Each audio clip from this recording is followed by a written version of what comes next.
வீட்டு நெய்யே என் பொண்டாட்டி கையேன்னு சொன்னாங்களா, அந்த மாதிரி ரோட்டுக்கு வந்துட்ட மரம் இருக்குங்க. என் வீட்டில் மட்டும்தான் இத்தனை குப்பை வந்து நிறையுது பாருங்க. அங்கேயெல்லாம் வீடு வாசல் நிறையா தான் இருக்குது, ஒரு குப்பை போகிறதில்ல. பூரா என் வீட்டு வாசலை தேடித்தான் வருது.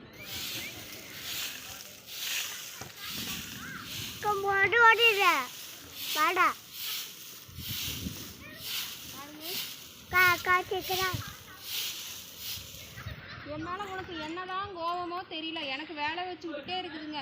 கூட்டி விட்டுக்கிட்டே இருக்கிறேன், பின்னாடி அப்படியே புஷ்ஷுன்னு உதிர்ந்து விடுது, அப்படியே பூமலை தூர மாதிரி வந்து உழுகுதுங்க என் வீட்டில் குப்பை. இங்கே பாருங்க, வேப்பந்தலை எவ்வளோ வேப்பந்தலைன்னு சொல்லி நீ கூட்டுற மாதிரி இருந்தா இப்படியெல்லாம் குப்பை போடுவியா?